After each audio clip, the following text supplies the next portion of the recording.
Bem-vindo, meus amigos, minhas amigas, a mais um vídeo aqui no nosso canal no YouTube.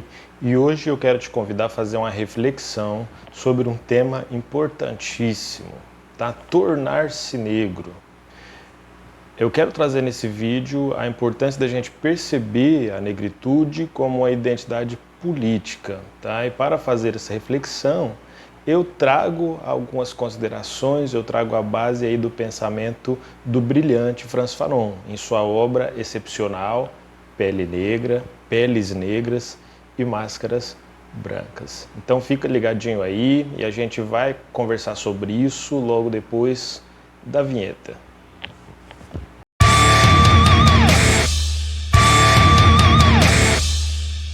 Bom dia, boa tarde, boa noite. E aqui quem fala é o professor Alessandro Manuel. Sou graduado em Ciências Sociais, especialista em Educação de nível superior e mestre em Ciências Sociais com ênfase na ciência política. E eu trago hoje um assunto muito relevante, um assunto muito importante, principalmente no Brasil, um país que foi uma colônia, né, e vive hoje muitas consequências do período de colonização. E a espinha dorsal do nosso vídeo de hoje, o pensamento central de toda a reflexão que eu quero trazer aqui, é em relação ao conceito de negritude. Tá? A negritude como a experiência vivida da pessoa negra. Né? E tem muito mais a ver com um movimento mental, um movimento intelectual, uma experiência de pensamento, do que necessariamente uma experiência de epiderme, uma experiência de pigmentação na pele. Né? E quem nos ajuda a entender essa questão é o Frantz Fanon. Né? Quando ele escreve Peles Negras e Máscaras Brancas, ele fala exatamente disso, da experiência negra ser uma construção, antes de qualquer coisa, mental. Né? O sujeito negro, ele não nasce negro, ele se torna negro. E sim, o Frantz Fanon, ele é um existencialista, provavelmente aí um leitor de Simone de Beauvoir, quando escreve O Segundo Sexo.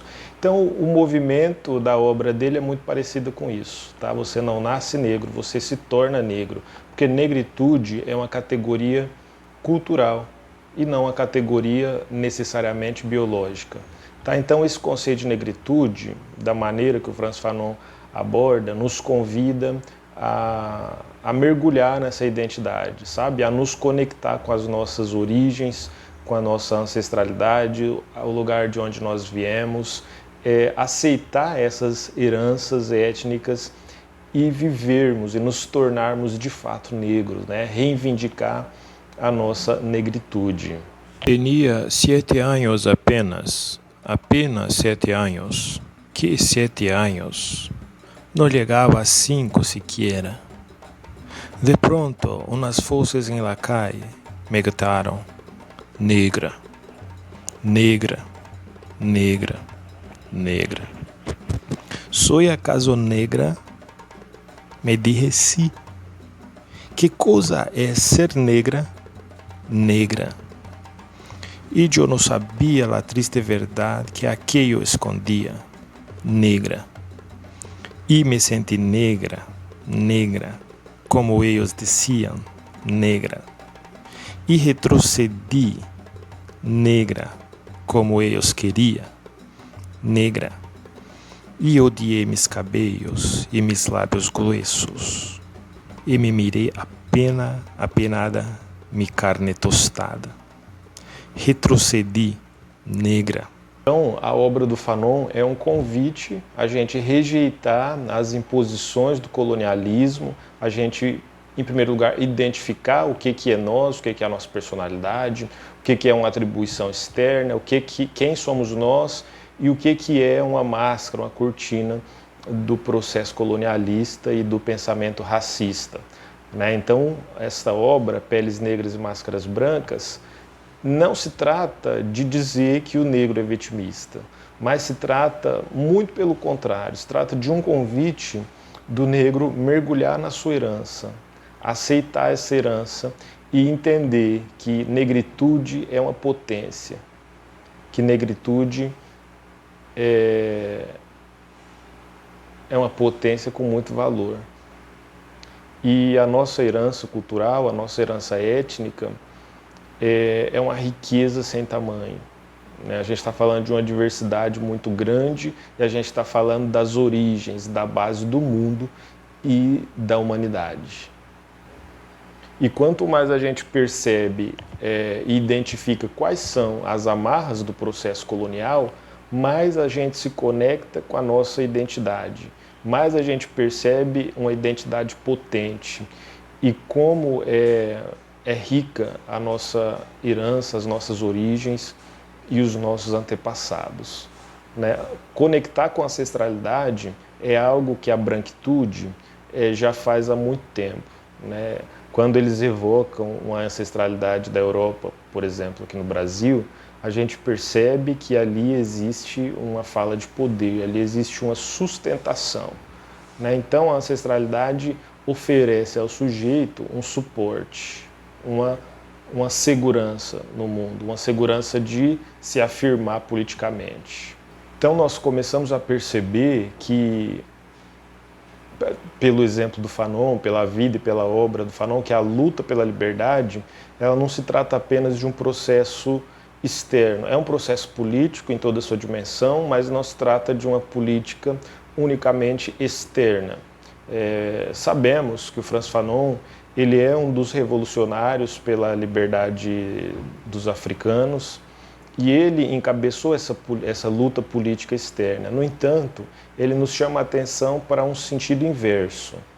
O processo de descolonização das nossas mentes como um processo interno, como um processo que se volta para nós mesmos. Portanto, não se trata então, a luta antirracista não se trata então apenas de reorganizar o mundo de uma maneira antirracista, mas também de reorganizar a nossa mente, a nossa percepção, o nosso senso de existência de uma maneira antirracista.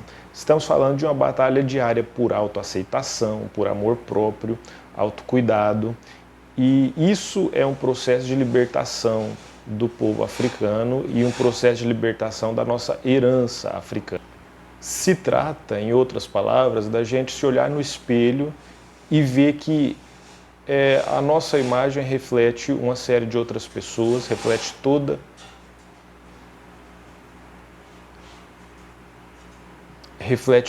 uma irmandade que é fruto ali da diáspora africana.